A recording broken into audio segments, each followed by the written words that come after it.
Okay, well, it's interesting to sort of compare these two paintings here.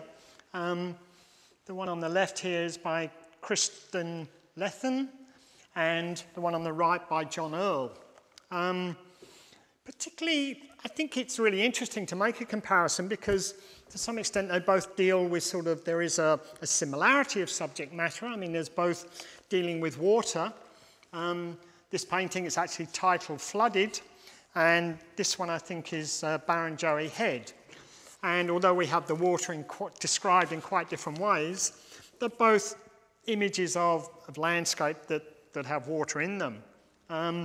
This painting of Christians particularly kind of took me. I do remember seeing this exhibition 2 years ago, and if I'm right, I think she won the Kofa Print Award.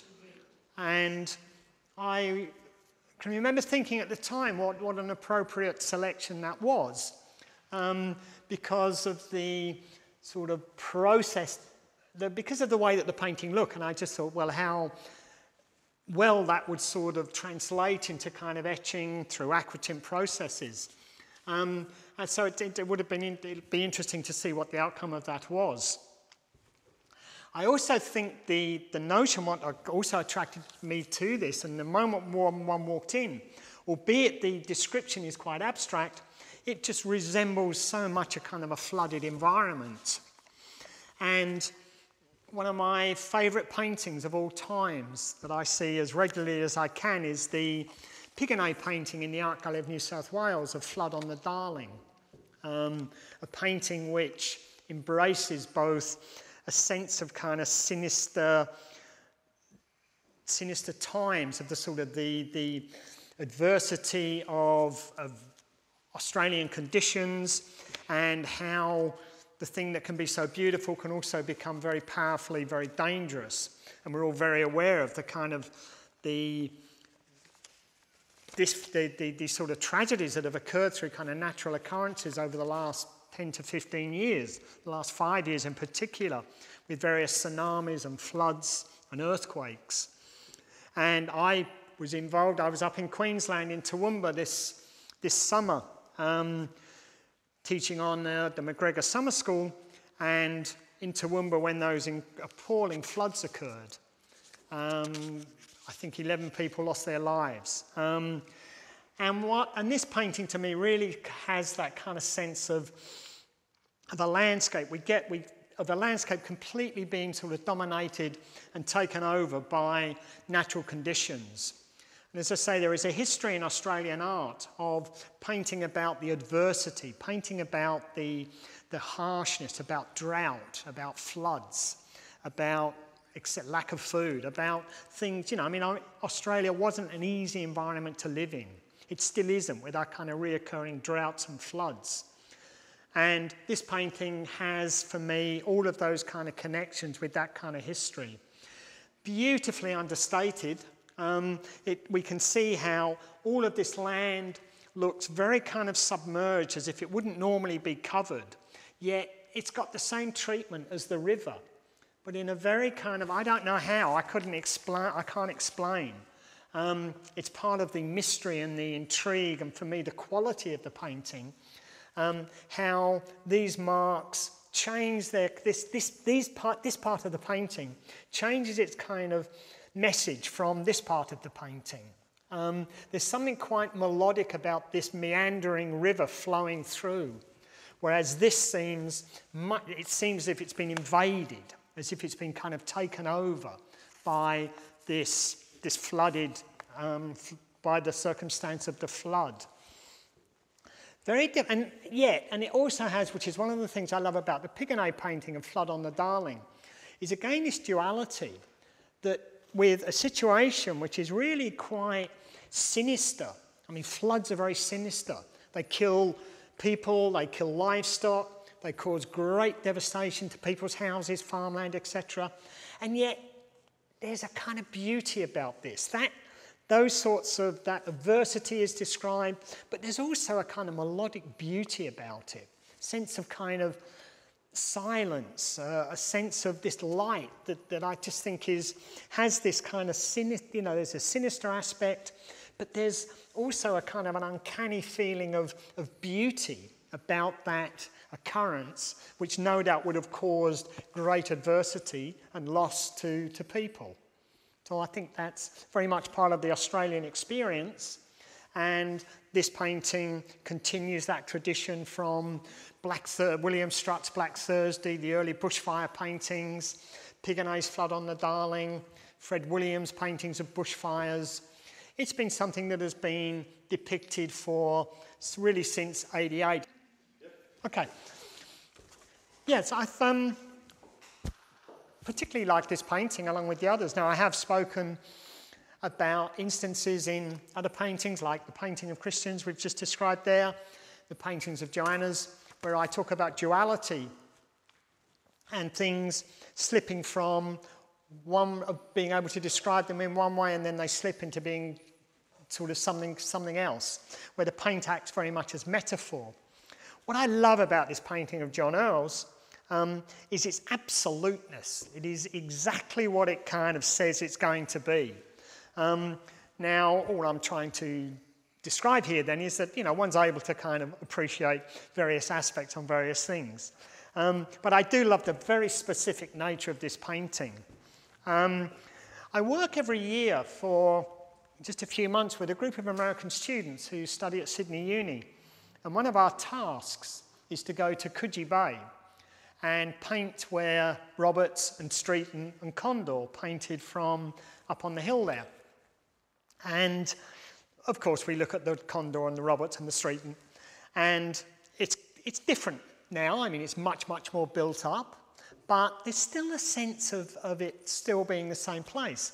And what I love about those paintings of that particular place is how you can stand there with an image of the painting in front of you and look at that view and see what has kind of happened and what has changed.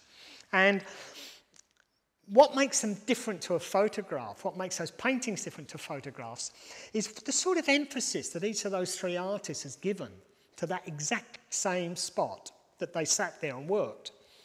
And I really like that kind of notion of interpretation and actual fact. And I think what John Earle's giving us here is a record of this kind of this image. Now, already we can start to see how there's been kind of like human intervention. We get these kind of odd houses sort of being built here. Some of this land actually being somehow colonised, being sort of taken over, being not in a kind of critical way, but it's just showing us how this sort of intervention is starting to occur. And we see things like this, the little lighthouse at the top.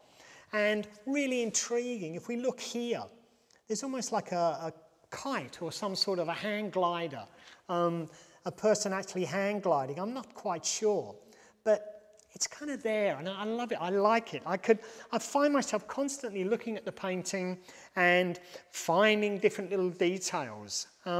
It looks as if he has an incredible kind of empathy and love for this particular landscape. I mean, I don't know him. I know he's from Newcastle, which is surrounded by beaches, and and he's been painting for a long time. And it has that sense of real kind of love and connection with the landscape. And I think that word connection is really important. One of my favourite painters is the American artist Andrew Wyeth, who painted Christina's World, which I referred to earlier, and who worked, he died sadly about 2 or 3 years ago, and was America's highest paid artist for many, many years. And he simply lived on a farm up in New England on the northeast coast and simply stayed within his own kind of world, within his own sort of area, and just painted over and over again his barn, his fields. He painted figures too, but most of his work was about this kind of farm that he lived on, his own kind of local area. Much the same way that Thomas Hardy wrote all of his books and yet never moved more than 40 miles from his kind of Dorset village. And what I love about this painting is that it has that same sense of intimacy, that same sense of kind of knowledge.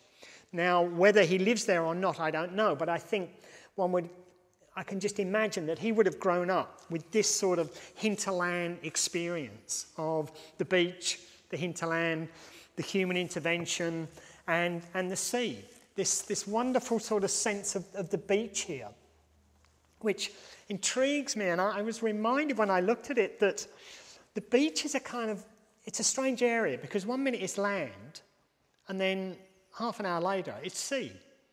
You know, because when the tide comes in or goes out, it's kind of changing. So it's both land and sea at the same time.